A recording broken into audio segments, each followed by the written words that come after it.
water in here. He brought his own water.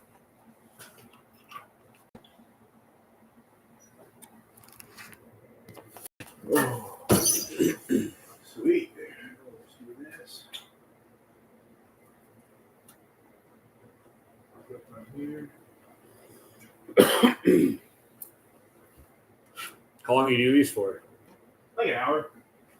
It was really late. Nothing. Well, yeah, we haven't had any conversation that has gone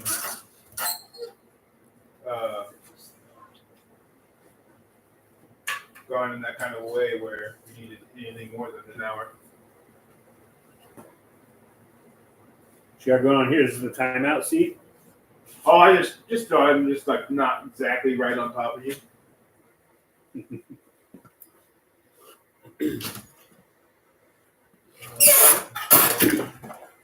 You working?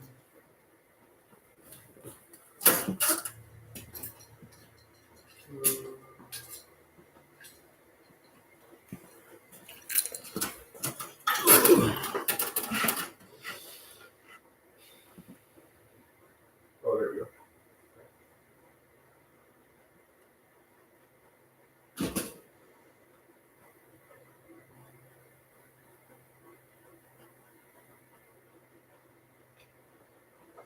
That's enough to connect or what?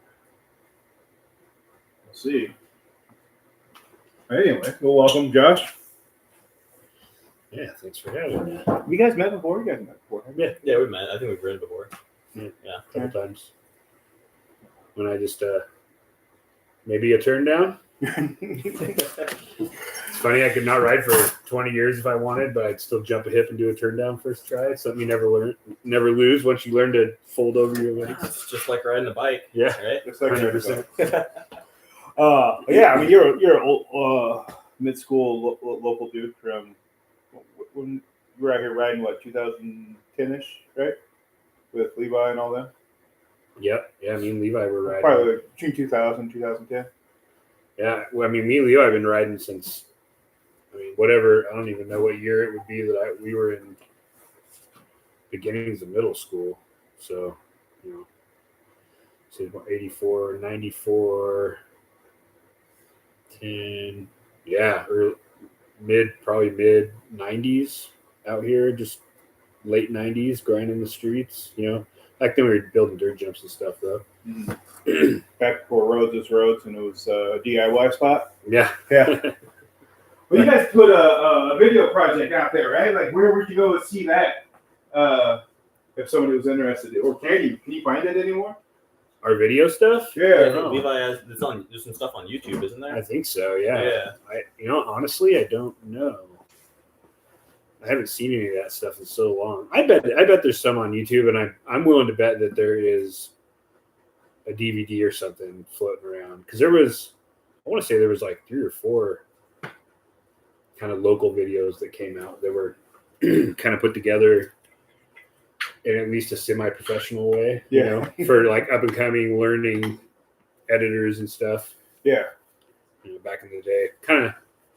Gosh, I guess a bunch of that stuff was probably it was probably like definitely computer times digitally. Not like back in the day when you used to cut stuff up with VHS tapes. Do you remember doing that where you would record on one and you would stop and pause and you could cut stuff up by recording off of another VHS player? I remember doing that, but not in the sense of actually making like BMX videos. My BMX story is a little bit different. My crew was very small. That's the old OG skate rat style because the camcorders had VHS in them, and then a little bit later is the mini DV or whatever. But still the high 8s. But it was the same way because you would do all of your editing off of that thing by record off of this. It was super caveman. Yeah. Yeah. It was a good time. Well, I mean that brings me to the next thing. Like what was it? Do shit. Was that do shit? That was the name of the big one, right? Oh shit! Honestly, I don't even remember. That was so long ago. Do shit. I don't even remember the names of all of them. I just remember like parts, like funny parts, editing stuff. There was a cool NoFX song that had some cool editing with some chick that turns around in one. I think that was like one of the first videos. Well, Levi showed me a few of those. wanted to few of those, and it was great to see. It was the one where you at that time, you guys were filming for like 6 months a year, and you went through a lot of stuff. So you look like two different writers. Yeah. That's pretty normal. Yeah. Yeah, much different nowadays because dudes are like, oh, I'm going to film a part, and then they'll, hammer as long as they need to get the part done. Yeah. Then we were just writing. It was like every once in a while, you're like, oh, let's film this part, and then it ends up 2 years later, or 3 years later, you got a video part or something. Yeah. No, and I get that. I'm trying to put together all the videos that I work with Melvill and all the other local guys here. Life is so fucking busy. It's like I need another minute to finish it up, the print section, and then I can move on to the last two parts with Melvill and Shane, and then working that whole edit done. Nice. We're probably sitting on about 20 minutes. That's good. Yeah. I mean, for nowadays, most things are shorter than that. So. But yeah, I mean, the attention span is so short where you put a minute and a half on Instagram and that's it. Like yeah. You put shorts on Instagram and then a little bit longer on YouTube. Mm-hmm. Yeah. Yeah, you've done well for yourself in here. Oh, well, thank you. That's good. I don't know if the watchers know you're in your shop or whatever. The watchers? The watchers. Oh, the watchers. I mean, I just called it Shop Talk because I had nothing else. It's a good call. Yeah. I mean, anybody that comes out, I got a lot of pictures on my Instagram and on the web of the shop. They should be able to know that we're sitting against one wall in the shop. Shop Talk. Got the American flag in the background. Looking a little worn. Yeah, that was a flag I had up on the flagpole. I need to get a new one, and so I just hung it up here. What is this? It's an enclave flag. So I'm a large fan of Fallout, and that is what is left of the U.S. government after the bombs dropped and everything. Oh, does it come like this? No. Oh, okay. That's pretty so cool. It was a full flag? Yeah, it was a full flag, and just a year being out there during the weather and the high winds just destroyed it. And I was like, hey, that works. I thought this would be like with Fallout and whatnot. Be like, oh, this is what's left of the Fallout flag. Yeah. Oh, that's cool. I guess it matches the theme. Yeah. Nerds. So yeah, I need to get another one. It was much more vibrant as well. Yeah. Sun stole some of the colors. Yeah. At first, I thought this, like, I saw this L. I thought it was a little devil logo, so I, opened it up. Oh, yeah, almost sounds something like that. Yeah, for a second I thought. Yeah. Back in the day. Yeah. Did you ever ride when you were in band? You never really rode in band, huh? Yeah, a little bit. A lot more when Levi was living there. Yeah. Get me out there. The parks there sucked. I mean, I grew up riding curbs, so it's better than nothing, but I'd kind of lost all my love for it by then. I was heavy into snowboarding. You live in Bend, you ride Base Mount Bachelor. It's all you do year round. But you're out here now and snowboarding out here, right? Yeah, I don't snowboard anymore. Oh. I got spoiled, man. Living in Bend, you're 20 minutes away from, a world-class resort right at the base of it. And now, I mean, to drive from where I live out there, I mean, you're looking at over an hour or more, depending on traffic. And to go where? Bogus? Bogus, yeah. Yeah, Bogus is more than an hour. If you're going to Tamarack, 2.5 hours. Yeah, so and then it's like not even close to the same stature of hill, and I'm just like, and the snow's different. And so for me, my motivation, I think I just snowboarded so much when I was living in Bend. I mean, it's like life there, right? You're like you would get a job, and you could be at the job at 11, so that way you could go get first chair and go get laps and then get back down the hill and get to work by 11. And it opens at 9, that kind of stuff. So it's probably burnt myself out on it, honestly. Just nothing but snowboarding for way too long. It was a fun time, though. It was a fun time. No, it's fun when you get into it. It's really fun. That's everything. Yeah. Yeah. There's a whole lifestyle over there too, with industry and hangouts, and there's pros who live in town. There's Olympians, snowboarding who live in town, and so there's a lot of cool guy stuff and a lot of company backs. So Tim Barrel out there has pro snowboard teams, and Mhm. so they're always throwing like pray for snow parties, and then in the summer it turns into an awesome downhill place. And so I was just downhill mountain biking. I was downhilling. That was really fun. But yeah, pretty much got out of all of that since I moved back here. Yeah. Everything's about motorcycles now. Motors. No, yeah, around here, Boise area, dude, motorcycles, dirt bikes. Yeah. Yeah, there's a down at Pleasant Valley. Down Pleasant Valley, you go towards Gowan, and you go down Pleasant Valley, and you pass the prisons. There's that motocross track out there, and there's a bunch of Skyline. yeah, Skyline. I those. Yeah, I went there one time. Yeah, I'm more of like a desert rat. yeah. Go fast in the desert, sand. Whoops. Yeah, Have you been up to Bruno Sand Dunes? Not on a bike. Not on a bike, But I've been out there. Yeah. I drove by it. Yeah, I don't Super cool. really see a lot of people on bikes out there. I don't know if bikes are allowed out there, but I bet really not. want to bring a bike out there because that would be sick. Yeah, I wonder if it is. Honestly, I have no idea. I think it's a national park, so I'm not sure. But And what is that? the Bruno Sand Dunes Have you ever seen that? out in Jerome. It's crazy. You're just driving along, and all of a sudden there's giant sand dunes. Yeah, like huge sand dunes. It doesn't look like they belong there. Yeah, There's nothing like it around it, and then just to your right or left, depending which way you're going, these giant sand dunes that are completely out of place. Huge. Wow. Like mountains of yeah, sand. like a 3,000 feet elevation from base to top. Wow. Yeah, It's worth just even if you didn't go to the sand dunes, just driving by and looking at it. and in Bruno Sand Dunes, it also has there's like no light pollution anywhere around it. So for looking at the stars or whatever, it's one of the best places in the country actually. Oh, for really? looking at stars. Sick meteor shower or something? Oh yeah. But I guess there was a flood 10,000 years ago or something, and that caused all the sand, and then the wind just 50% of the time blows that direction, 50% of the time blows the other direction, and all the sand just piled right in the sand dunes. Accumulated, huh? Yeah. That's crazy. I didn't know that. Yeah. Learn something new every day. Yeah, there's a hiking trail, and right at the base of the hiking trail is why the sand dunes are there. Oh, okay. That's cool. No. But sure, you're just super into it and doing your research. No, I was just hiking and then got to the end of the hike and saw a little thing. Oh, what are these dunes about? And read that. Yeah. Yeah. I'll turn this thing off. No. We're in this for 10 minutes. I got a subject I'd like to talk about. Yeah. What is your guys' opinions about the tariffs? And do you think that's going to be good for the U.S. economy? Is that going to be good for what's happening? And the biggest reason is, obviously BMX and bicycles have huge parts of that. I'm assuming motorcycles as well. Mm-hmm.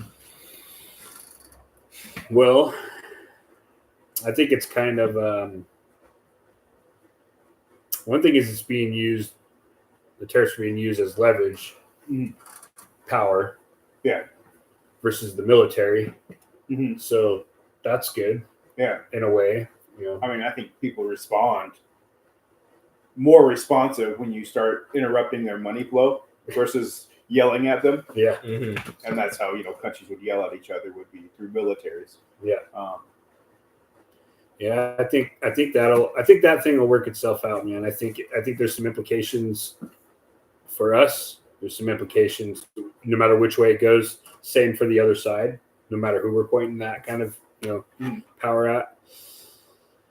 Some people are going to take, like, example, Canada's taking that different than Mexico did. Mexico was just like, yeah, okay, whatever you need, we got you. Yeah. Canada, Justin Trudeau's like, nope, not going to do it. We're going to do it to you.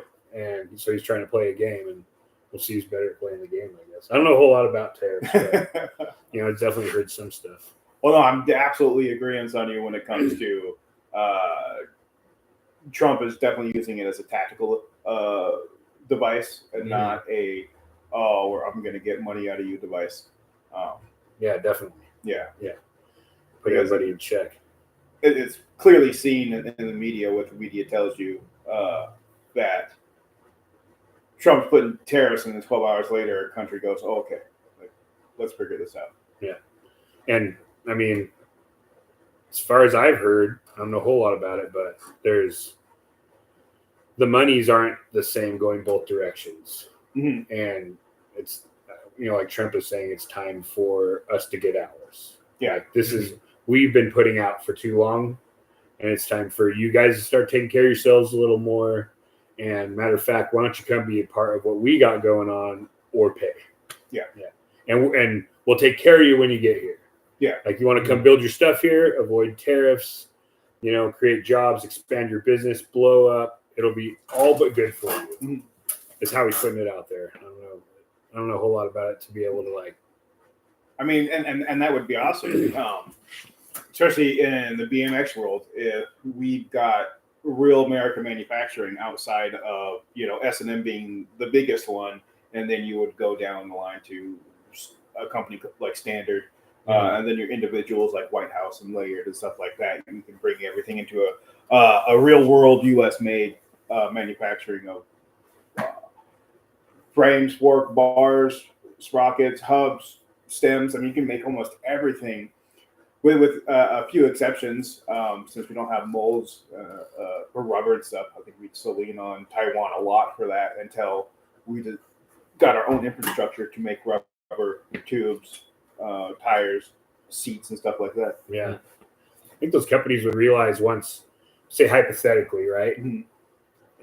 A big Taiwan company goes, you know what? It no longer makes sense for us to ship our stuff into there, pay these tariffs. So we're gonna try out going over there. Mm-hmm. And then now they fall under like minimum wage, things like that, and so they have to up their prices. But really, all they would be doing is starting to then just be competing in a market that already exists here. Yeah, which is the American market you were just talking about, who competes in a different market. It's like its own thing. Yeah. They're like, oh, we're a part of the same thing. We do the same stuff, but we're a different market. So it's like it would just expand the current market that's already ongoing here. Mm-hmm. And then there would be some other there'd be some other pressures with like quality too, where they would have to, because we all know S&M's got good stuff, handmade in America. We all know that. I don't know. What's some other Stranger makes good stuff. Where's their stuff made? I don't know. It's all Taiwan. No, but, yeah, outside of S&M and Standard, and then the small single dude in his garage or small shop making something, that's who makes American-made stuff. Mm-hmm. When it comes to Taiwan, there's 1, 2, 3 frame manufacturers, fork manufacturers, bar manufacturers. So most everyone's stuff is getting made out of the same place anyways. Mm-hmm. And if you bring that manufacturing level here to America, then you could really stamp everything USA made. Yep, and charge more. Yeah. And, yeah. Well, you're creating American jobs. You're creating a stronger love for this thing in BMX and leveling a huge playing field. Yeah. Yeah, it'll be a big change. I know I like to buy stuff that says USA made. Now, do I buy stuff from Amazon too? Absolutely. Oh yeah, absolutely. It's cheaper, but yeah, sometimes you just need that budget thing. Yeah, I try. If I got the cash, I'm trying to buy something that's made here. But I know we import a lot of steel from Canada, and that'll increase the cost of bikes being made in America with the tariffs going up. Mm-hmm. So that's a good point. We import tons of steel, aluminum, and wood. So I think more directly, I'm curious what the price of wood's going to do in the short term once the tariffs are enforced.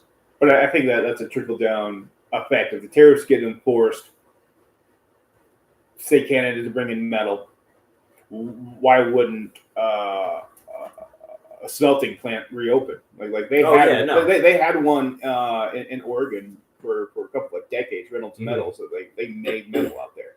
And then all the jobs in the 90s and early 2000s went overseas, and they had to shut down a plant because it was not viably financially responsible to be able to smelt metal, create tubing, create sheets, create all that stuff here in America.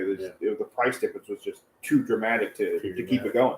And with tariffs, that's going to level a playing field where somebody can come in and open up another manufacturing facility like that. I think ideally, the idea is we don't want them to agree. We don't want them to buckle. We don't want them to go, okay, fine. We want them to say no, and then that forces our hand to start Yeah, we'll put up more sawmills. We'll put up Yeah. more metal. Start making it here. Now that's Yeah. that's a long term view, yeah, right? long term, 2-3 years down the future. We're gonna get our everything will ass be kicked cheaper. for a couple of years. Yeah. Things are gonna be more expensive, but as any plan, you're like, well, sacrifice now means better for a long drawn out, like good future for our children and well for us while we're still alive too. But Yeah. I think that's the idea. But I think a lot of people will. But you're looking at a 3 to 6 year foundation being built now, so it'll create a better life down that road. Yeah.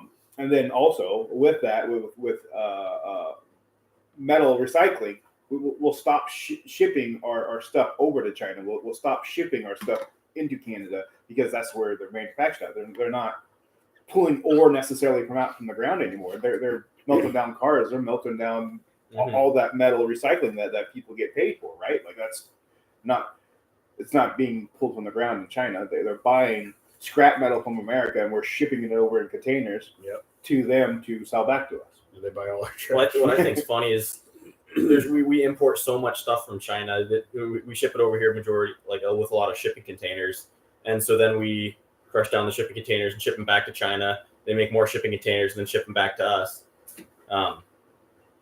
So there's a whole loop of just shipping containers. Let me get a couple of those so I can make a shop out of Yeah. them. Dude, I wouldn't mind a shipping container shop. Yeah. Yeah, it's interesting to see what happens.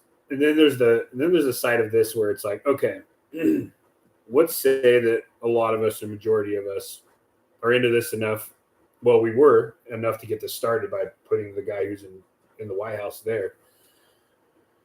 But then just as easily in 4 years from now, somebody comes in and dismantles all of this and makes it for nothing. And it's going to be an interesting thing. No, it absolutely is. And I think Trump is scared to say it, that we're about to hit some hard times if we keep going down the path that we're going. I think he's kind of glazing over that in the things that I see on the news media.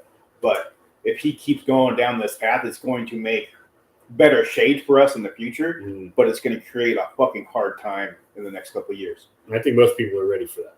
They want it. Like, we're in hard times. No, yeah, let's get our shit straight. Yeah, we've been dealing with $5 gas. If we got to do $5 gas for a little bit longer, let's go. That means $2 later. But he's not saying that. I think that's what the problem's going to be, is that he's not coming out and saying like, hey, this is how it's going to work. Like we're going to see the higher prices. We're going to see this for the next 2 years.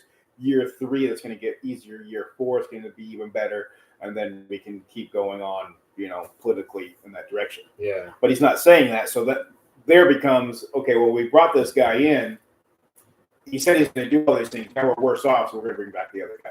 Our life's a little bit easier. Yeah, I think I would, if I were to just dip my toe in the waters here and think that, just kind of feel what I'm feeling in general with the public, would be, I don't think it's going to go that way in 4 years. If there's a good Republican candidate, which there will be. Well, Vance is very strong. And the vice president, exactly. Mm-hmm. I think the vice president will get in there. I don't think he's very articulate. There's not enough. Too many people turned red across this country that weren't before because their hand was forced. And I don't think it's going to take 4 years of Trump being Trump to get them off of that. And then maybe if it was 8 years straight, maybe something. Who knows? But I think we'll still be all right as far as like if you're into wanting a conservative back in in the White House. But I think it'll go that way again. I really do. I think because not enough's going to be able to get done in 4 years, but a good start will happen. And people are going to want to see it through. But like you said, that has to start being explained to people. Yeah, this doesn't happen in 4 years. Yeah, we need this needs to be created with enough depth and in such a way that when somebody from the Democratic side of things comes in and wants to do something about it, they can't just easily take away some executive orders. It's going to be something that's been built. That you would have to take it over the period of years from the foundational level. And so I don't. That's what needs to happen. The change needs to be cemented and built on a strong foundation to where it can't just be dismantled right away. However that looks. I mean, really, at the end of the day, I'm really excited about where everything is going, because either A, it's going to be amazing in 4 years, and we're going to be happy with the decision, or B, it's going to be worse off, and everyone's going to go back to the way it was for an easier, softer way, or there's option C where freaking it's just survival and everything implodes on itself, and I'm ready for that too. I'm not ready for that, so we'll go with option A or B, whichever one ends up being. Why? I'm not ready for anarchy, dude. I don't got enough rounds. I build up the stock. I'm not building up rounds. I mean, I got enough to defend, but I'm also building infrastructure here at this property, as you will see, to offer something. Because if that is really the case, and we get into an apocalyptic situation, and like we get sent back to the 1800s, obviously you see what I'm building here. Like I have a place to grow food. I have a way to create energy and electricity. I do need to get my well back up so I can have water. So there's a lot of things here that I feel like I can offer my community and my neighbors that it's going to be okay. Well, you hold this down. Me and this guy will go over there. We'll take that. Yeah, we'll take the school. We'll take that big ass school over there, and then we'll be able to watch over the whole park's going to be ours. Yeah. Yeah, no, let's just plant crops everywhere. Those baseball fields, corn. Yeah. Oh no, we gotta keep the baseball field. We gotta keep the playground because kids need a place to play. We need things to do. Like you can't mow over a park for food because that destroys community as well. Because those little kids just got to turn into little militants, man. No time for playing anymore. It's about train. Yeah. Yes, sir. Well, that's a good topic. With children? Yeah. Trump and the economy and tariffs. I love talking about that stuff because it ties into what I'm doing and it ties into the law of people that I talk to regularly when it comes to my business. It ties into the owners. It ties into the reps I talk to. Like that's something that's on their lips continuously. And tariffs are not a new thing. No. Absolutely not. Mueller even said it on one of his podcasts. Like this is something that has always been there. We've always dealt with it, and it just is raising. It's just getting higher if that's the case. Because it's not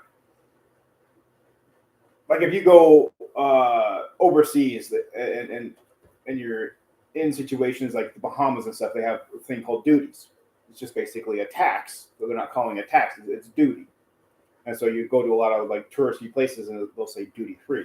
So you're just paying what you see there, but it's just another form of taxation. Yep. I don't like that word. Not a fan. I am excited to see what happens. Mm-hmm. It's exciting times. There's a lot going on. Yeah.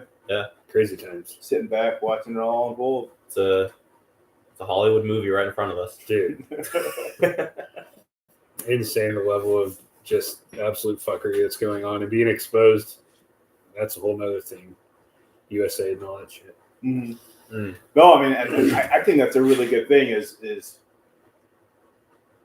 especially like you can't have that many conspiracy theories out there in the world and none of them be true because most of them have turned out to be, fairly true. Yeah. Mm-hmm. Like the majority. Yeah. Like it's like you got a child that's lying. Like, oh no, I'm not smoking, but I found the cigarette butt in your pants pocket. Oh, that's not my cigarette butt. Like, but you're bullshitting. What are the chances of that not being? It's a possibility, but really, there's a. But when you're sitting there just deny, like, okay, it's like shit. And then you start believing their denial, like, well, maybe his friend did. He just grabbed it from his friend. Yeah. But like, yeah. Good luck. Good luck. Good luck. And then I think the next obvious direction to go with this conversation is aliens, right? Aliens? Yeah. You believe in aliens? 100%. 100%? It's all hope. I want there to be aliens. Yeah. How much more exciting is life after that? Nobody cares about tariffs anymore when the aliens invade. Oh, absolutely not. They're going to want all these new aliens, all these new incomers, going to need a fresh BMX bike, Mm-hmm. Going to need a fresh setup, dude, so you'll be able to hook them up. They're into Chrome right here. Yeah. Yeah, we've been around 8 billion years. We're not the first. We're sure as shit not the first. So you believe in aliens. So do you believe in aliens have visited Earth before? I don't know. I don't. I think about the pyramids and how we built the pyramids. It either took a vast civilization 600 or 700 years to do it, or aliens. Yeah. So it's. Well, I mean, there's theories that Atlanteans were advanced civilization, aliens, whatever you want to call it, and then they, Atlantis got wiped out, and so the few, made it off planet or went to southern America and created the Mayan temples and stuff like that. Like then there's the lizard people. Are they aliens or are they just lizard people? I don't know. I think there's way too many. I think it's more than we think it is. Like it's not like, oh, there's the Greys, and that's the aliens. I think it's just like what's on this planet, where there's just so many variations of animals and insects, and I think it's probably the same way. Well, I think to a certain extent we might be the aliens. We came about here about 20,000 years ago, and all of a sudden we started doing all this crazy stuff. Yeah. Maybe we've forgotten a little bit of our ancestry. That might be part of it. Do you think it's more? There's a word for it. So there's like panspermia, right? Which is where there's transfer of life from other planets via like rocks in space and things like that. They come here like. Yeah, there'll be germs on an asteroid that'll crash to a planet. Yeah, like mushroom spores. Yeah, definitely not from this planet, but they can survive in space. All of that.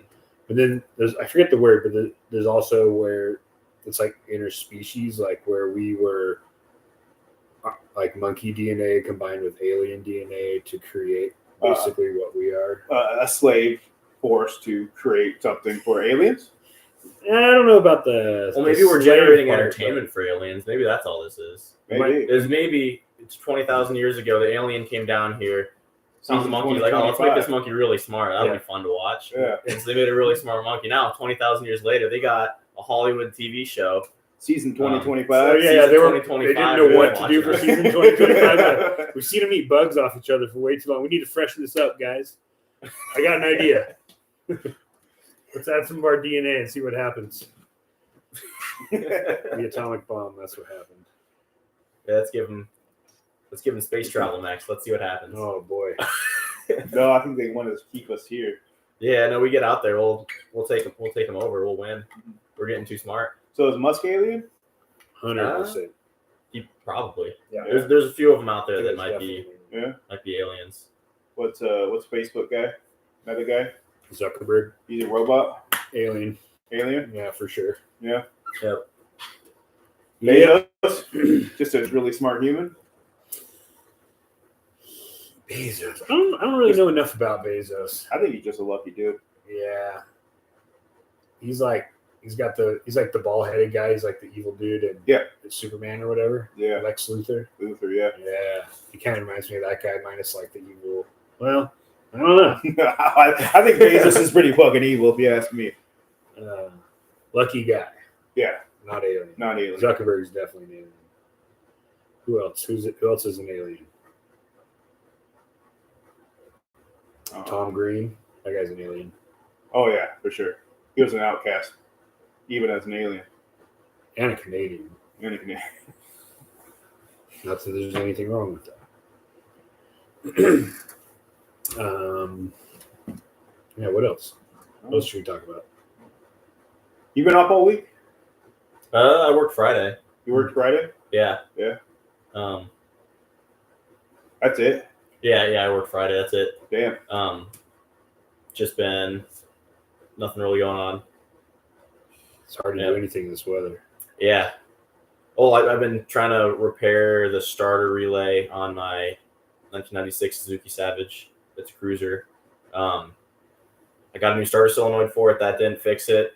I tested every wire cable throughout the whole thing all week, and then I think I bought a bum starter solenoid online.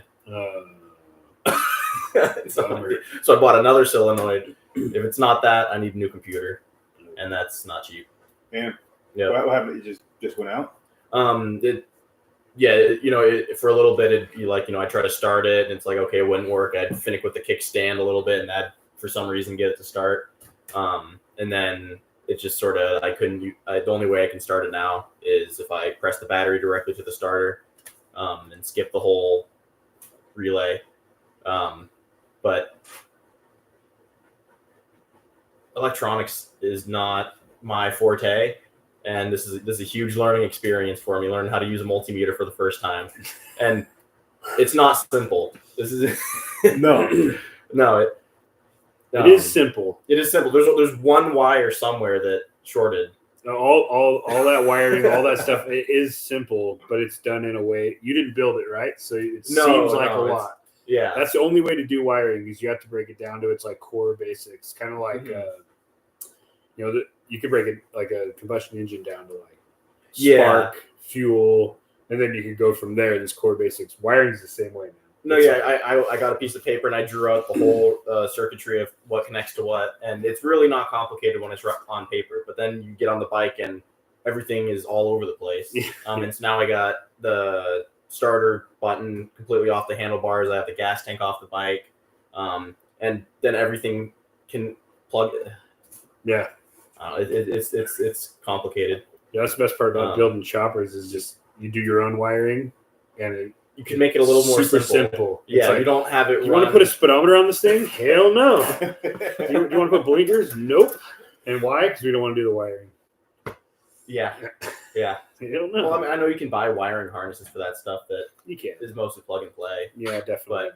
But I got wires running directly from the start button to the starter solenoid, and then from the starter solenoid to the computer to the starter to this other fuse box that is it's a safety switch. So if I don't have the clutch in, I can't start it. If it's in gear, I can't start it. Oh yeah, gotta be neutral.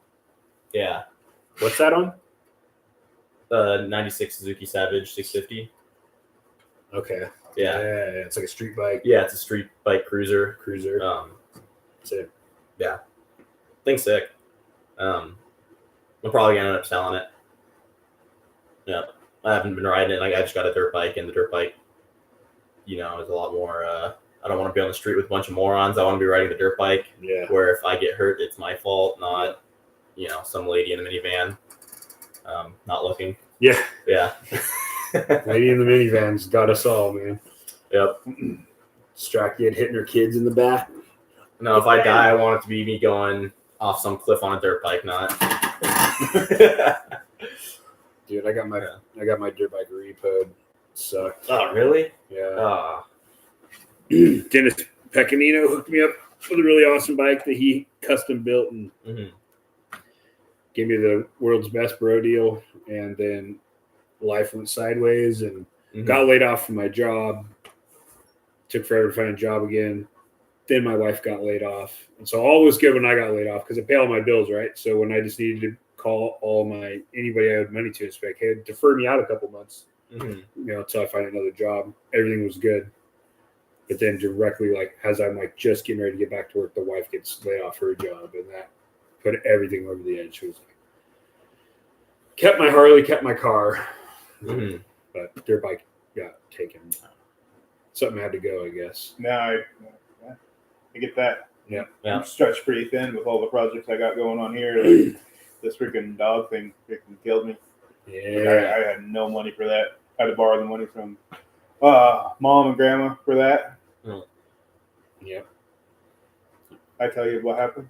No, what happened? So, Herbert, I was making some dog treats in the freeze dryer, and I had a spatula, and I was letting him lick it. Oh, you ate the spatula, yeah. He ate the fucking spatula. It was just sitting in his freaking gut. And we can't just leave it there. So he's got a big old scar. Pulled that thing out. How to heal up? Pretty good. Do you have the cone of shame?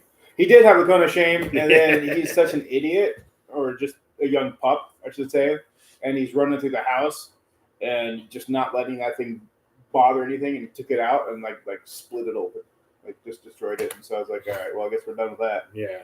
He's not bothering the suture or nothing, so it's good. And then the very next day, Mama Dog went and got her. We went and got her spayed. So we had 2 dogs, all in major surgery within 24 hours of each other. Insane. So I had to keep them in the house for like 4 days, not let them do anything, not let them jump on things, not let them wrestle with each other. Like the first intruder on this property, you better handle, bud, and earn that surgery money that I paid for. Yep. Bite that leg off. Bite that leg off for sure. Mm-hmm. Oh. Dude, feeding us lunch or what? I'm making some beans. I was gonna make some chili later. If you want to stick around. Nah, probably not. No, I got a steak with my name on it tonight. Ooh, nice. Yeah. I love Yeah. steak. I bought 15 pounds of New York strip a few weeks ago and got that up. Got 15 steaks out of it. Split it with my roommate. You just bought the whole. Yeah, we bought. It was just a whole New York strip. Mm-hmm. Just cut it up yourself. Yeah, we cut it up ourselves. Yeah, 8 to 12 ounce steaks. Where did you buy that at? U.S. Chef Store. Oh, okay. Yeah. Fairview and Eagle. Yeah. I do business out in Marsing. No, not Marsing. Homedale. And I service a meat place out there, Hoagland. Mm-hmm. And you go in the back there, and it's 20 freaking big ass cows hanging. You know, they got the freaking kill chute. You can just buy a whole cow from them. I assume so. Most places like that are like, yeah, we'll sell them the whole half quartered, or and then but then you can just go in and buy like individual pieces of steaks or whatever you want, all the way up till down to like you can just buy marrow one steak from bones, whatever you want for the dogs. You know, they got dog bones. It's like $3 for a 5-pound bag of dog bones. The cheapest thing ever. Yeah, we just bought a cow last year. A half cow. Like $800 all in. That's butchered and in our freezer. What ranch did you get that from? It was someplace my wife knew. I don't know. My wife's coworker said, "Hey, I'm buying a cow. Do you want to go half of it with us? It's this much." We're like, "Shit, yeah." So you got a half cow? How you get that all into one freezer? Yeah, one. Yeah, big ass chest freezer. Yeah. What size freezer?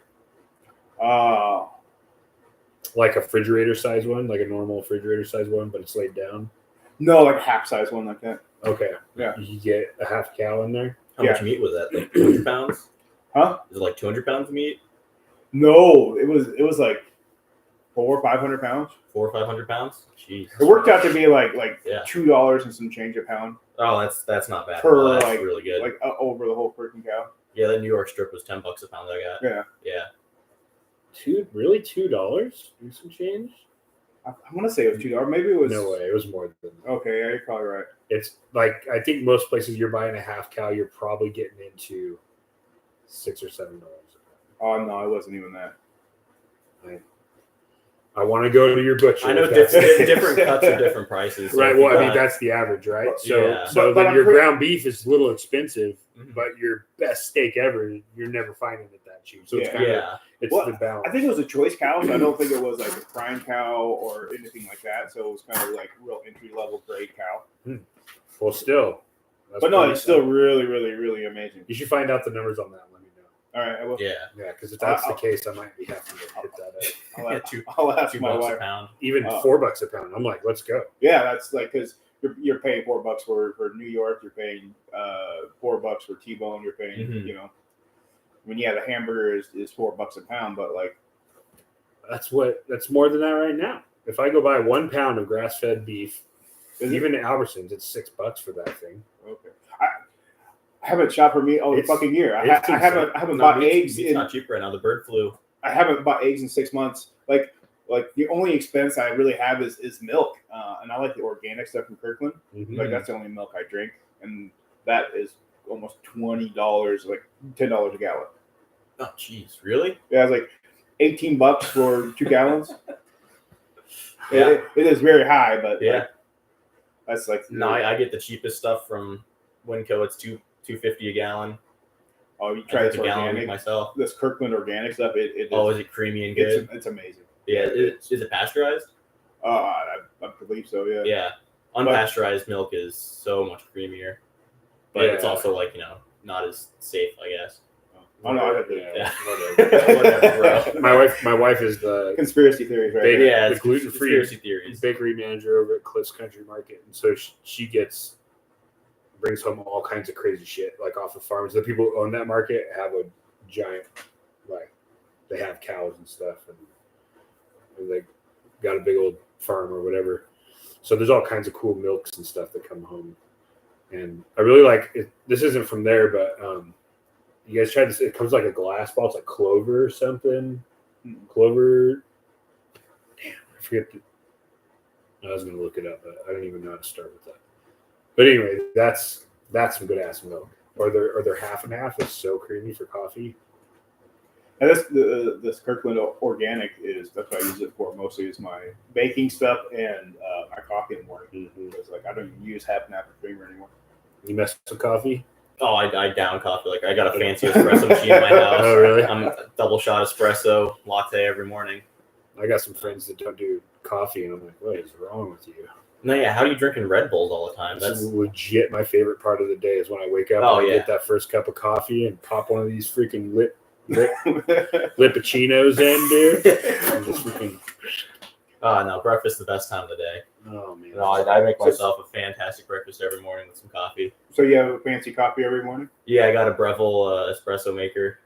So it's all programmed so it grinds the beans at just the right level, and then I rake it, tamp it, and double shot espresso, and then I steam my own milk every morning.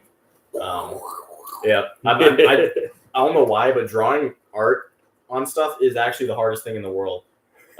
I have been trying to do this for like 3 years. Every now and then I'll get like a cool little clover with all the cool things. You do a heart or something? Yeah, but what about a BMX bike? Have you done one of those yet? Well, if you do it just the right way, you get it all in there, and then you just got the foam in there. You can kind of just draw whatever you want, Mm-hmm. But if you're trying to do the fancy, what the professional latte art people do, that shit's crazy. They make it look easy. But are you fancy coffee drinking in the morning? Or is it just drip? Oh, I use freaking pods and cream, no sugar, just cream and coffee. Now, don't get me wrong, I'll go get a latte or something, but it's very rare. I used to do them at home. I used to have a fancy. My buddy who was pretty well-to-do was super into coffee, and he had some. I can't even tell you. It was $10,000 for his grinder. Jesus. Oh yeah, no, people will spend super duper boutique. There's $30 setups for just that's what he had. So when he bought this whole new setup, he was like, "Hey, here's my." It was like $8,000 espresso machine. You want this? Oh, really? Some kind of crazy number like that. Wow. And I think mine's like $1,200. Yeah, it was crazy. And he gave it to me, and I used it. It didn't matter what I bought for materials, how I did it, how fancy I tried. Didn't taste anything like if I would just go pay $5 and get a freaking cup of coffee. Something that I figured out: if you buy beans from like Winco or Costco, trash. You got to go to an actual coffee shop. You got to get the most freshly roasted beans. Yeah, I tried all that. Really? Yeah, for me, that was the difference between making a shitty cup of coffee versus making something that's actually pretty good. It was all okay. Yeah, it's all okay. But I could literally just go down to like my favorite little coffee spot and spend $5 and get a really good cup of coffee. Yeah. And I'm like, you know who roasts a really good bean? In Flying M. Oh yeah. I was completely surprised because I buy all kinds of different whole bean stuff. Like I bought it from all the BMX companies, all the BMX dudes coffees. I bought all kinds of fancy stuff. Flying M is so far the best bean I've ever used. And I just have a drip coffee machine that I've had for 10 fucking years. Like, yeah, that's all I need. I'm not fancy. Not fancy. It's a tool. Yeah. It's a tool that makes me feel good in the morning. You drink it all day though? I've had days where I'll down 6 shots through a day. I'm like maybe 2 cups on the weekend or something. Yeah. I can't have too much caffeine. It starts making me see the inside of my skull. It gets a little much. It just gets me feeling better and better. Yeah, every time? Every time. New cup, you're like, here we go! Dude, woo! Let's rock. Oh, man. No, I try to limit my caffeine. If actually sleep if you're drinking too much caffeine. Oh, definitely. Yeah. If I do the day, like today, had 2 cups in the morning, I got to start getting decaf. Yeah. I mean, just don't drink coffee after 12 in the afternoon. Yeah. I usually try to cut off at like 1. Yeah, 12, 1. Yeah. Yeah. Sometimes I want to, but I don't want the caffeine. I've never had decaf though. I should probably just get some. I keep telling the wife to pick some up. So I got a low caffeine pre-workout, so that I work all day and I want a pre-workout before I go ride BMX. So I got a low caffeine pre-workout, so then I can still fall asleep after the session, but I still get to take pre-workout before going riding BMX. Yeah. Pre-workout. That was really that stuff's pretty good. I don't really. It just has a bunch of amino acids, kind of like 5-hour energy, but it's shorter lasting. And it does great for the circulation system also. Yeah. No, I think mine was designed for long distance runners. That's more specifically the pre-workout I got. Okay. So it helped with your breathing, I guess. Well, yeah, it introduces a higher amount of oxygen into your bloodstream, which is better for your lungs and your muscles and all that stuff. So, like riding bikes and going and doing things like the way you ride, it's going to be considerably. Yeah, I don't stop. I just go the whole time. You ever mess with Animal Pack? Animal Pack? Yeah, it's like a vitamin, like a multivitamin, but it's a mega vitamin. I've never heard of it. Dude, I'll turn you on to that. Yeah. You won't have to take pre-workouts or anything anymore. No? It's like this, it's a vitamin per day, and it's this big of all the stuff that's in there, and I've researched all super good stuff, very innovative stuff, and it gives you energy. Like you take it in the morning with some breakfast, next thing you know, dude, it's night. You're like, I just absolutely smashed my day. Yeah. And I'm still ready for more. Now I got to freaking find a way to get No, I got AG1. That's another multivitamin probiotic. It'd be like that, but even better. I'm kind of, I've heard so much conflicting news about AG1. I stopped ordering. I still have a ton. It'd send it to me every 30 days, and one pack would last me almost 2 months. So I just have an excess of AG1 right now. And AG1 is super expensive. I mean, I don't know if it was a placebo or if it worked. I still take it. It's good stuff. But I've read reviews and watched videos where people are just dissing on it, saying it's just a advertising scheme. But the beautiful thing about the internet, everyone has something. Yeah, everyone has something to say. To shit on something else. Yeah, I'm not a scientist, unfortunately, so I can't. Yeah, I listen to a lot of scientists, and AG1's got good shit. I listen to Huberman, I listen to Joe Rogan. They all love AG1, but they're also getting paid by. Yeah. But no, I've definitely heard the stuff that's in AG1. That's good stuff. No, yeah, it's good stuff. It's supposedly not in enough of quantity to actually have much of an impact on you. Yeah. I'll turn you on these vitamins. Dude, it's a game changer, and you haven't, it. After a day of like taking these vitamins, you're like, oh, okay. I was more focused and had more clean, steady energy throughout the day than I've ever had. It's a game changer. All right, and they're cheap. Are they? Yeah. Where do you pick them up? Yeah, no, AG1's like $100 a month. This is. I want to say there's. Hold on, just let me look up the price real quick on my. I want to say they are. I started taking these like a year ago. Who turned you on to them? I just found them. I was looking for a multivitamin, and everything was kind of like. Because I try to do something new every year for myself as I started to get a little older.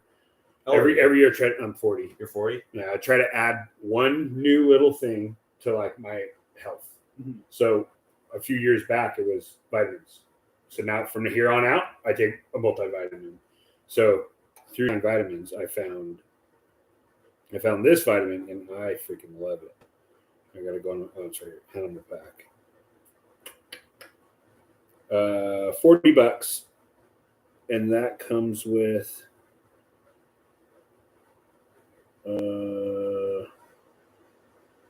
Come on. Annoying. Sorry. Dead air. 44 individual packs. Okay. And you're just taking one a day? One a day. If you're weightlifting, like heavy bodybuilding, does it take two? I mean, the ingredients list on this thing. Like, is insane. And I've looked up all the stuff, and it's at least 100 ingredients. It's insane, and it's all good stuff, and it's meant so your body when it takes in vitamins, it needs transporters and stuff. It needs a way to efficiently be absorbed, go in, and then some vitamins and minerals want to work they work best with it in conjunction with another one. There's all this kind of crazy sciencey Bodybuilding stuff, supplement. but there's a bunch of stuff in this that is meant to work with each other. Mm-hmm. I've done a bunch of research on this thing.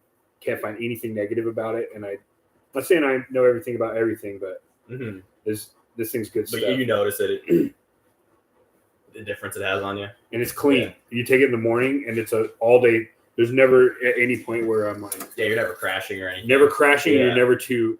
I did find that if I had too much coffee and take these, Mm-hmm. then it can get a little hairy. Well, just coffee. If you don't You get a time little- your correctly with when you wake up, that can mess up. Yep. So if I'm vitamining, I do 1 cup of coffee in the morning. Mm-hmm. If I do 2 cups of coffee, then no vitamins. All right. So that's like my. And there's a lot. There's a lot. You're gonna piss yellow a lot because you're gonna be getting rid of a lot of vitamins. Mm-hmm. But Just drink more water then. yeah, definitely Yeah. drink more water. But I mean, there's a lot of vitamins in this thing, so your body just Yeah. gets rid of whatever it doesn't need, right? Yeah. Or- you just piss or out get all the extra absorbed. stuff. You Yeah. piss out the extra. But you have your body has everything it needs. Exactly. Yeah. Yep. Or just to get delivered correctly. But yeah, no, it's good. I'll send you a link to it. Yeah, do that. Yeah. You too. Yeah. You have a multi. No, I want to be a more complains capable that I don't individual. take one, so I want to get. This Put is me on cheap. It's that like list. $1 a day. Yeah. And I don't take them every day. Mhm. There's way too many vitamins in this thing. I feel like. Yeah. I feel like I take them 3 to 4 times a week. Mm-hmm. I've been absolutely dragging ass like the last few months. So I need something like that. Oh, these are gonna fuck you up, buddy. Good. And it's so clean. It's just clean energy. Like it's not the kind of energy that you even notice. You just get done with the end of the day and you're like, holy shit, I killed today. Yeah, there's- I haven't there's been some able to find friction. motivation for shit in the last 3 months. Yeah, that could also be your testosterone levels. Yeah, you're getting That's less a whole vitamin nother D. It's conversation. winter. What's that? Less vitamin D. It's the middle of winter. No, there's Yeah, that too. less sunlight. I could use some sunlight. Yeah. That's what's nice about AG1 is they sent me free vitamin D supplementation, so I take vitamin D. You won't have to anymore. This stuff's got That more, stuff's got it. more than Yeah. you need. I have a Too much lifetime vitamin D. supply of vitamin D. You talking about the sun? Yeah. Well, I'm talking about it's they put it in some oil. Yeah. And it's I put it in. Well, so I'll drink it. Yeah. Yeah, My I'll wife has drink that same my stuff. I coffee. put it under my tongue. Yeah. Yeah, I love that stuff. But then I realized I was taking that, and then I realized I was like, how much vitamin D is in my stuff that I take? And what I take is like in the threshold of like good. It's not too little, not too much. But when I added in the drops I was taking, I was like, dude, I'm like ODing on vitamin D. I need Oh it. yeah, no. Unless you actually have there's a couple hormonal things where you do want to be taking 10, 15,000 milligrams of vitamin D every day. Yeah. But if you're a normal person dealing with seasonal SAD whatever disorder, like 2,000-3,000 milligrams, and yeah. one drip is 1,000 milligrams or whatever. Yeah. Yeah. Yeah, I want to say that's about what's in this. And when I was doing the stuff too, I was like hitting 3,000 or something. I was like, I don't need that much vitamin. No. Especially if you're outside. Do you find it difficult to take multivitamins every day? No? It doesn't become like a chore or anything like that? It depends on like Jay Crooks, Yeah. he has to take a vitamin Uh-huh. one at a time. There's a water, vitamin. It's a process. When he has to take this pack of vitamins, I literally can just take the handful of vitamins Uh-huh. and go, and in one swallow, there's down. I take it in the mouth pretty good or something. Because that's always been my problem with taking vitamins and medication. It becomes like a chore so quickly where I just stop fucking doing it. Like it's Well, No, I've You're an never old been about man taking now. pills. what's that? I've never been about taking pills. When I was a teenager, they put me on Accutane. That's the only real prescribed medicine I've ever been on, and I didn't go through with it. Yeah. Like a week into it, I'm like, dude, I'm not going to take this every morning. I'd rather have acne. Yep. They tried to give me Ritalin when I was young, and I took it for a week, and I went to my mom and was like, "Nope, it makes me feel like a zombie." She's like, "All right." Yeah. Yeah, most people what I understand, even my oldest son, have to take that kind of stuff. They don't like it. It's the people that don't have to take it. They go, "Fuck yeah, I love this shit." Yeah. It's called drug addicts. Yeah. And I know if you have ADHD, it works in your head, in your brain differently than if you don't have ADHD. It's more of a downer than an upper. But Yeah, I think that's the idea, right? that's Yeah. the idea. I don't know. Well, I never agree. I never liked that mindset of just drugging kids. Like, No, they should figure out how to cope with themselves. You know. Yeah, young, rambunctious freaking boys that want to be outside jumping around and swinging off shit and fighting each other. Don't want to sit and listen to your shitty, underpaid lecture. Weird. Nope, drug them. Yeah. No, that's cattle to the freaking line. No thanks. Yeah. Well, that's why I spent so much time, so many years, getting my boys into wrestling. Sean and Jacob both. I spent 8 years wrestling. And, I mean, you got to do something, right? Yeah. 6 days a week, they were freaking wrestling. Yeah, that was my kids. They had a mandatory instrument and a mandatory sport, and good grades. Yeah, always. And being good at the sports and the instrument, the grades kind of had to fall into that too. Some of the sports, like, you can't compete if you have good grades, so it's kind of self-regulating. But and then there was come to a point where my oldest, he continued with the sports. My youngest was like, "Hey, Dad, do you mind if I not go and do soccer now, and I just skateboard?" I'm like, "Absolutely." Yeah. Now you're coming at me as a, self-thinking, individual saying, "I want to do this." Like, yeah, great. I'm just trying to motivate you, keep you busy, keep you off drugs and video games. Yeah, McDonald's and fast food and shit. Worked out. I got 2 great kids. Yeah, no, I did the exact same thing with my dad when I used to pole vault in high school, and I was like, dude, I just want to ride my bike. And he's like, go for it. Yeah. Stay busy. So 7 days a week would be riding my bike. It shows. Pole vaulting. You could ride a freaking bike. I pole vaulted. I got varsity freshman year. If I stuck with pole vaulting, I would have gone to college for free. I was like really good. So how do you judge that? Because I understand what pole vaulting is. It's a stick. You get over the other stick and then you land. They started at 5 feet. If you can jump over 5 feet. Obviously, I wouldn't. I would just at 9 foot do my first vault or whatever. But it's whoever can vault the highest. And my highest was 11.6, which is the threshold for varsity in high school. I did that my freshman year. I vaulted 11.6 my freshman year. And I did 10th grade. I hurt my knee riding BMX, and that ended my 10th grade season. But I kept riding bikes. So that's how they judge pole vaulting. Yeah, it's just if you get over the stick with the higher without touching the stick. Yeah. Okay. It's just like high jump, but you have a 12-foot pole or 14 or 16 or 18-foot pole. Well, outside of a free education you might have been able to get from it. Yeah. You're going to get more from BMX than you would have ever pole vaulting. No, yeah. Outside of the free education. The way I've learned how to frame things in my head from BMX, when I first got into it, it was really like, instead of playing Minecraft 6 hours a day, if I put this towards a skill, I would get really good at that skill. Yeah. So I started riding BMX 6 hours a day. All of a sudden, I got really good at this skill. And now I have, this energy I can put towards any passion. So now I'm a carpenter going to work, and I take this. If I put the same amount of energy I put into BMX towards being a carpenter, I'm going to be very successful. Yeah. I'll be in the top 5% of carpenters. Yeah. And so that's, you just give it your all. Yeah. BMX taught me how to give it my all. Yeah, and then you got the BMXers seem to have this way, skateboarders too, but something about BMX, man, we have this way to be able to see the physical world a little different. It's geometrically, we see the world in distances, lengths, angles, It's like it's weird how that has helped me and played out in different things in my life. Where it's like I see this different than any other person standing in this room. I know it. It's crazy. No, and it's the way you communicate with other people as well. Yeah. It's so much less regulated. There's less social expectations that are maybe just imaginary. Yeah. Well, it's also that level of being able to overcome shit. Yeah. Accomplish something. I mean, That's if you're true. sitting there at a stair set looking at a rail and you hit it a few times or try to drop a stair set, and you keep crashing out, 20 times later, you're still fucking doing it, until you land it. That's a level of mentality to be able to overcome and accomplish something that a lot of people give up. You got to be a little bit crazy you got to be a little bit crazy to do that. Yeah. But that's good. That's a good thing. And you got to be like, well, I've crashed 4 times. I don't want to crash again. Yeah. What do I got to do different here? What am I doing? You're working through it. It's like my front peg keeps slipping off. I'm trying to do this. And normal people don't understand that level of being able to look at it, something they need to overcome and accomplish as that. They just this is hard. This is difficult. I'm going to go lay in my bed and play video games. Yeah. No, yeah. Our society has an addiction to comfort. Yeah. Yeah, I never had that, man. People are like, hey, you play video games? I've never enjoyed video games. I've never played them because when I was really young, they were very new. And I would rather be out riding my bike than playing Mario. I don't think when you're playing video games, you're just sitting there staring at a screen. I think of, imagine that screen wasn't there and you're just sitting there doing nothing.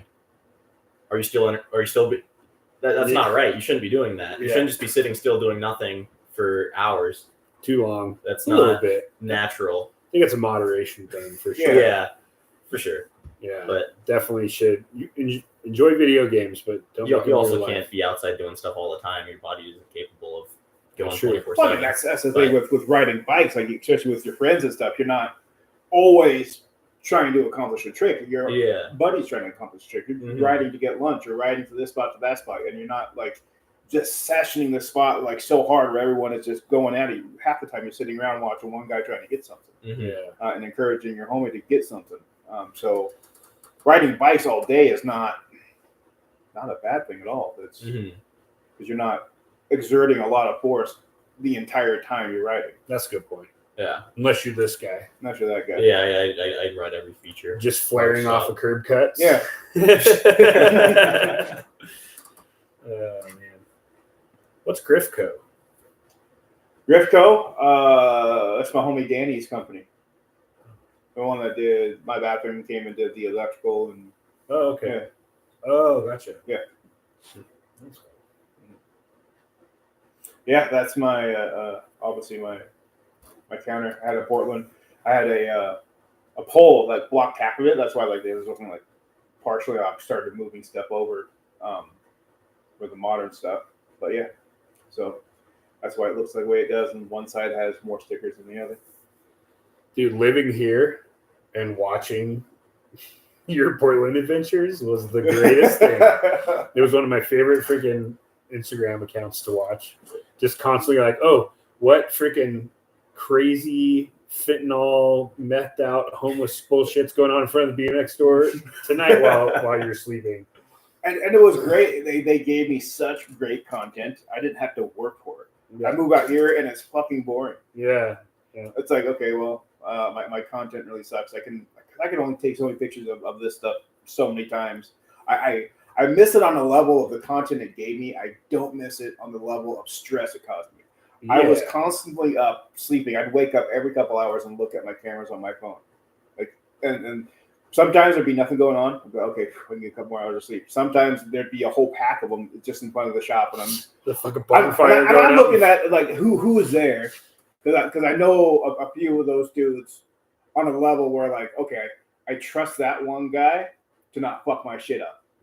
But if there's a bunch of dudes there that I know that fuck shit up in the neighborhood that are in front, then I'm just up all night watching that fucking camera. It's crazy because there's the dudes who were like would try to break into your shop. Yeah. And then you get the rando guy who's just like la da da walking down the street, do smash window, just keep walking. Just crazy. Like that out of nowhere. Just no reason. Didn't even want to go inside. Didn't want to go, just wanted to break the glass. Smash window, looks like a good window to smash. Yeah. I spent $6,000 the last year I was there just on frontage glass. I'd have made that shit out of steel for sure. Probably had to rentals, right, to replace it. What's that? That made you replace it. Yeah. Couldn't just do it in steel. They're like, no, you need to keep glass in front of our business. No, I just kept doing glass. It was just the easiest. Besides the fact bulletproof glass.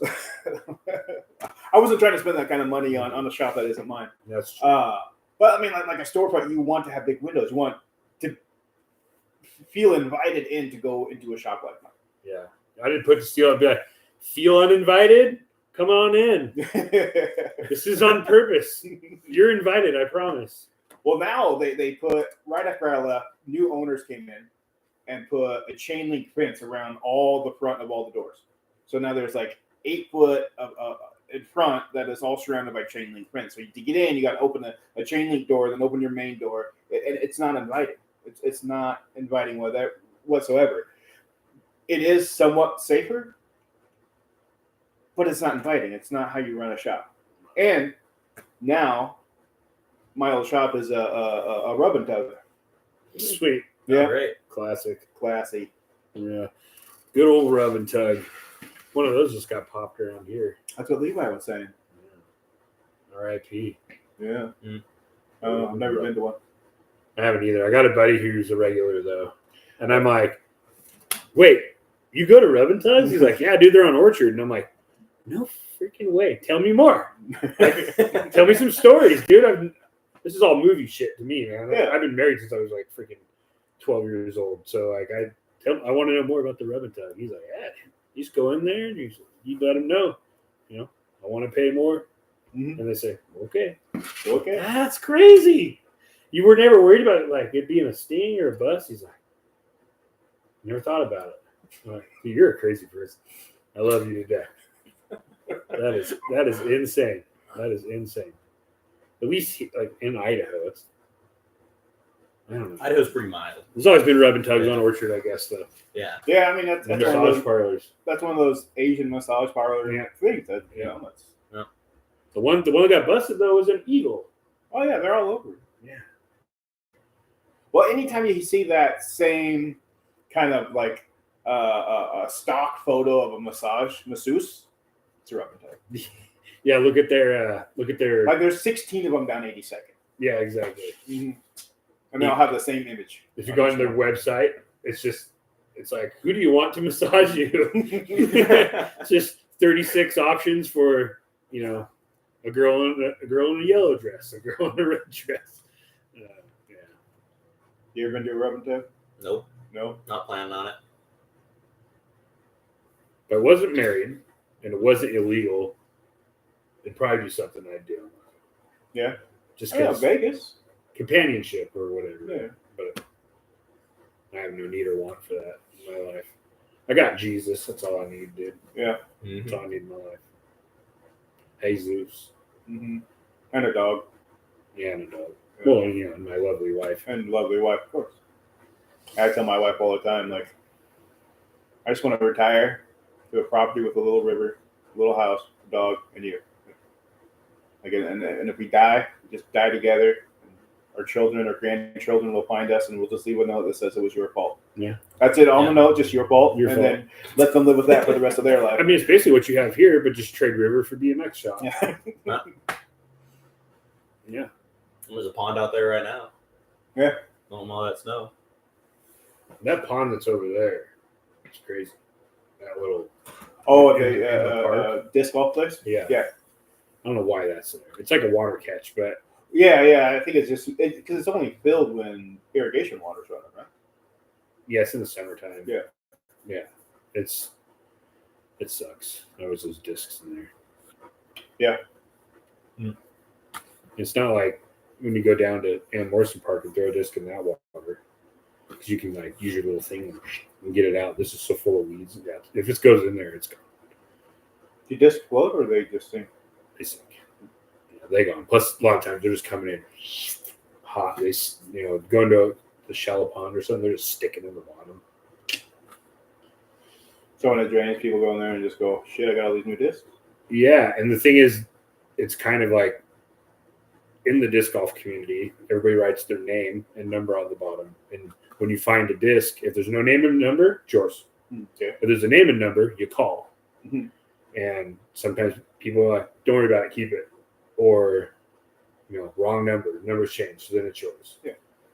Or sometimes people are like, oh, dude, yes. You have no idea what that just means to me. I'll give you $5. Come, I'll come meet up with you, or you show up and they bring you a 6-pack of beer or something. But I've lost multiple discs in this pond and never got any of them back.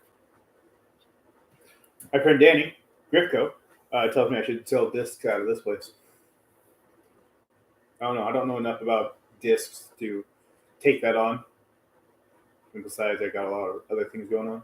Yeah, are you talking about it from Danny from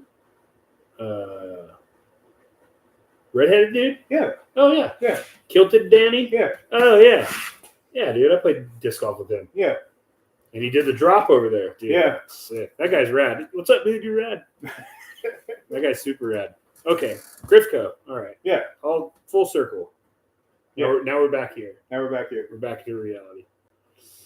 I like it. How much longer we got on this thing? Oh, I don't know. We can end it any time, really. Like, yeah. I don't even know what time. He's going for a good minute now. I don't know. Hour 14. So yeah. No, that's pretty good. Oh, any other like last subjects you want to talk about? Not really. I think I'm pretty good. Anything Yeah, you I want can't to? think of nothing. Can't think of nothing. Yeah. All right. Well, cool. That's it. All right, high Thank you. five. Woo! Yay. Bye. That's fun. Sweet.